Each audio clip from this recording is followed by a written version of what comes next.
राष्ट्रीय अध्यक्ष वमन मिश्राम जी, सीईसी मेंबर्स और सभी राज्यों के बामसेब के प्रदेश अध्यक्ष और पंडाल में बैठे हुए अधिकारी, उप अधिकारी, कार्यकर्ता, शुभ चिंतक, हित चिंतकों को इस मगध की धरती से मेरा क्रांतिकारी जय भीम, जय भारत, जय मूल निवासी। साथियों, 1 अगस्त 2024 को सुप्रीम कोर्ट से 2 फैसले आए। पहला फैसला SC ST आरक्षण के उपवर्गीकरण का और दूसरा फैसला जो सुप्रीम कोर्ट में अंधविश्वास और पाखंड के ऊपर एक याचिका दायर थी कि राज्य सरकारों को निर्देश दिया जाए ताकि राज्यों से अंधविश्वास और पाखंड खत्म हो, लेकिन सुप्रीम कोर्ट ने अंधविश्वास और पाखंड को खत्म करने से इनकार कर दिया और यह आर्टिकल 51 की वायलेशन हुई। साथियों, आरक्षण के उपवर्गीकरण को सही ढंग से आपको समझ आए, इसलिए मैं आरक्षण के परिपक्ष में जाऊंगा, क्योंकि पंजाब गवर्नमेंट ने 1975 में आरक्षण का उपवर्गीकरण किया और 25% आरक्षण को 2 भागों में बांटा। पहला भाग 12.5% आरक्षण वाल्मीकि समाज और वहां के मजहबी सिखों को दिया गया और दूसरा बचा हुआ 12.5% आरक्षण जो है बाकी की जो अनुसूचित जातियां थी उनको दिया गया।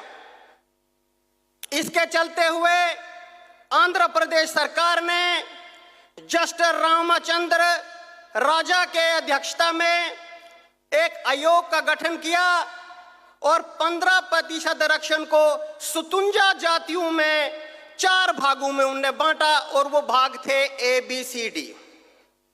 पहली बार आरक्षण के उपवर्गीकरण का मामला सुप्रीम कोर्ट में 2004 में EV चिन्मय स्वामी बनाम आंध्र प्रदेश सरकार का आया।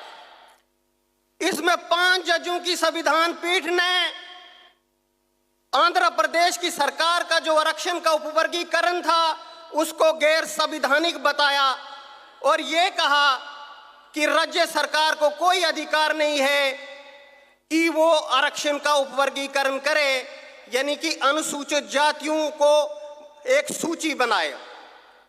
और साथ में उन्होंने ये भी कहा कि अनुसूचित जो जातियां हैं ये एक होमोजीनियस कम्युनिटी है, संविधान में इनको एक स्पेशल स्टेटस दिया गया है क्योंकि सदियों से इन जातियों ने धर्म और जाति के नाम पे इनका शोषण हुआ है, जातीय अत्याचार हुआ है, सामाजिक भेदभाव हुआ है और छुआछूत को इनको सामना करना पड़ा है, इसलिए आरक्षण का उपवर्गीकरण नहीं हो सकता है।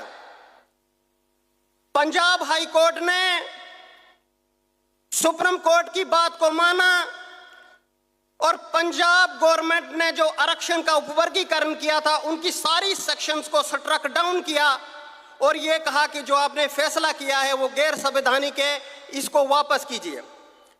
पंजाब गवर्नमेंट 2006 में जो आंध्र प्रदेश सरकार का जो फैसला था EV चिन्मय स्वामी बनाम आंध्र प्रदेश सरकार, उसको लेकर सुप्रीम कोर्ट में गई और एक याचिका कि इस पर पुनर्विचार किया जाए। जस्टिस मिश्रा की अध्यक्षता में 27 अगस्त 2020 को यह कहा गया कि आरक्षण में उपवर्गीकरण हो सकता है। पहले तो यह सिर्फ अनुसूचित जाति का था, बाद में इसमें अनुसूचित जनजाति को भी जोड़ा गया और उस वक्त के चीफ जस्टिस बोबड़े की अध्यक्षता में 7 पीठों की एक बेंच बनाई गई और 1 अगस्त 2024 को आरक्षण का उपवर्गीकरण का जो मामला है SC ST का वो आया, वो गैर संवैधानिक है, आघात पहुंचाने वाला है, जातियों को बांटने वाला है और वो राजनीतिक पार्टियां उन जातियों का जो पिछड़ी जातियां उनका राजनीतिक लाभ ले सकती हैं। दूसरी तरफ वो जो सक्षम जातियां हैं वो आरक्षण से उनको वंचित करना, लेकिन आरक्षण का टैग भी उनको ऊपर लगा रहे, यह सरकारें और सुप्रीम कोर्ट की मंशा है।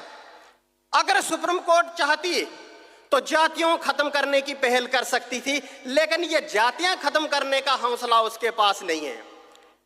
दूसरी बात, अगर सुप्रीम कोर्ट चाहती तो ऐसी सक्षम जातियां जो 3 या 4 पीढ़ी से आरक्षण का लाभ ले रही हैं, अगर कास्ट बेस्ड, सेंसस बेस्ड और एविडेंस के अप्रोच के आधार पर उनको अगर जनरल कैटेगरी में डालती तो आरक्षण जो है निचले सतह तक खुद ही आ जाता। लेकिन सुप्रीम कोर्ट ने ऐसा नहीं किया। यह सरकारों की मंशा ऐसा नहीं है, क्योंकि वो चाहती है कि जातियां भी बनी रहे और जातियों के नाम पे मिलने वाला जो आरक्षण है उससे भी आपको वंचित किया जाए। साथियों, SC ST बहुत सारी जातियों का एक समूह है जो सरकारी नौकरी में और शिक्षा में समाज का प्रतिनिधित्व करती है। इसका आरक्षण के उपवर्गीकरण से कोई भी लेना देना नहीं है, क्योंकि जो भी व्यक्ति, कोई समाज, कोई समुदाय अगर कभी स्कूल ही नहीं गया जाएगा तो उसको कभी भी सरकारी नौकरी या आरक्षण का लाभ नहीं मिल सकता। लेकिन सुप्रीम कोर्ट का यह कहना कि कुछ सक्षम जातियां रिपीटेडली आरक्षण का लाभ ले रही हैं, इनको वो दोष देना ये गलत बात है, क्योंकि इसका दोष उस सिस्टम को है जिसने हजारों सालों से हमारे लोगों के ऊपर जुल्म किया, जाति अत्याचार किया, भेदभाव किया, उनको पढ़ने से रोका, उनके गले में हंडी बांधी और बस्ती से बाहर रहने पर मजबूर किया, मरे हुए जानवरों का गोश्त किया और पीठ पीछे झाड़ू बांधा। ये वो सिस्टम गलत है। इसलिए जो मनुवादी और ब्राह्मणवादी सरकारें हैं, इन्होंने पहले भी आरक्षण के ऊपर बड़े कठोराघात किए हैं और यह आरक्षण खत्म करने के लिए आखिरी कील उन्होंने जो है वो ठोक दी है। लेकिन इससे पहले भी उन्होंने आरक्षण को कभी हॉरिजॉन्टल तो कभी वर्टिकल तो कभी रोस्टर प्रणाली से छेड़छाड़ की, तो इस बार सुप्रीम कोर्ट के माध्यम से उपवर्गीकरण लाया। लेकिन आरक्षण को स्थापित करना, आरक्षण को सुरक्षित करना हमारा मकसद नहीं है, क्योंकि हमारा मकसद जो है जातियों को खत्म करके जो एग्जिस्टिंग ब्राह्मणिकल सिस्टम है, जो अन्याय, अत्याचार, असमानता पर आधारित है, उसको खत्म करके हम जाति आधारित जनगणना करके पंचायत से लेकर पार्लियामेंट तक और एक चपरासी से लेकर IAS तक सबकी हिस्सेदारी को सुनिश्चित करना चाहते हैं और सामाजिक न्याय व्यवस्था और सामाजिक बराबरी को स्थापित करना चाहते हैं। अगर हम कुछ आंकड़ों के आधार पर जाएं तो 1931 की सेंसस के आधार पर जो 50% आरक्षण है वो 85% लोगों को मिल रहा है और 15% लोग जो हैं वो 50% आरक्षण का लाभ ले रहे हैं। लेकिन जो 85% लोग हैं उनका आरक्षण अभी ग्राउंड सतह पर लागू नहीं है। 1975 में आरक्षण का उपवर्गीकरण पंजाब में हुआ, लेकिन उसके बाद भी हमारे साथी, हमारे भाई भतीजे वाल्मीकि समाज ना शिक्षा में और ना नौकरियों में अपनी रिप्रेजेंटेशन बना पाए। क्यों?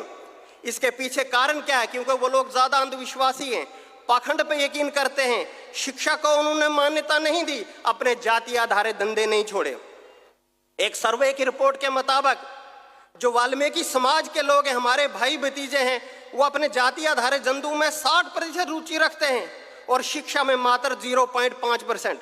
इसलिए आप जितना भी आरक्षण का उपवर्गीकरण कर लीजिए, हमको तोड़ने का प्रयास कीजिए, लेकिन फिर भी हमारे भाई भतीजों को नहीं मिलेगा।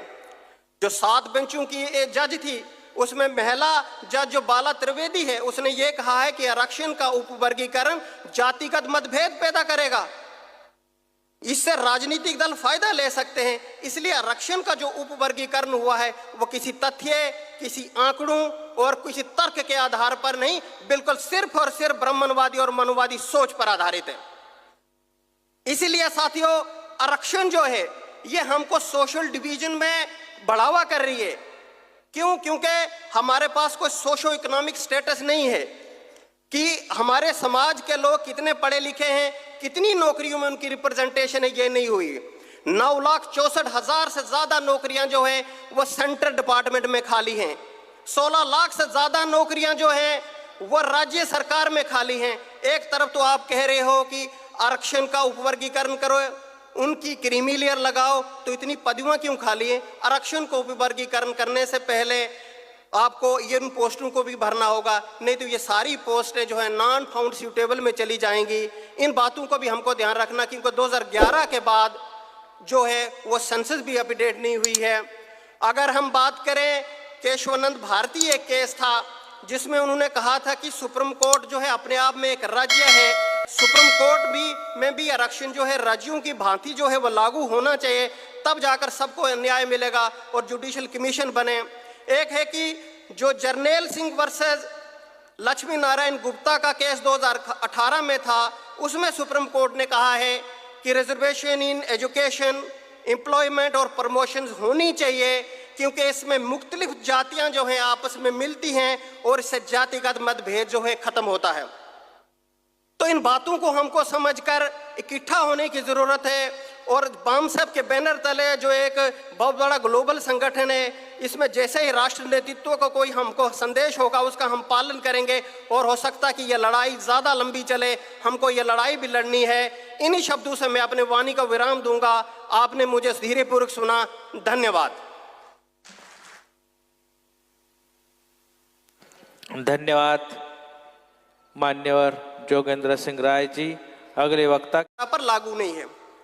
1975 में आरक्षण का उपवर्गीकरण पंजाब में हुआ, लेकिन उसके बाद भी हमारे साथी, हमारे भाई भतीजे वाल्मीकि समाज ना शिक्षा में और ना नौकरियों में अपनी रिप्रेजेंटेशन बना पाए। क्यों? इसके पीछे कारण क्या है? क्योंकि वो लोग ज्यादा अंधविश्वासी हैं, पाखंड पे यकीन करते हैं, शिक्षा को उन्होंने मान्यता नहीं दी, अपने जाति आधारित धंधे नहीं छोड़े। एक सर्वे की रिपोर्ट के मुताबिक जो वाल्मीकि समाज के लोग हैं, हमारे भाई भतीजे हैं, वो अपने जाति आधारित धंधों में 60% रुचि रखते हैं और शिक्षा में मात्र 0.5%। इसलिए आप जितना भी आरक्षण का उपवर्गीकरण कर लीजिए, हमको तोड़ने का प्रयास कीजिए, लेकिन फिर भी हमारे भाई भतीजों को नहीं मिलेगा।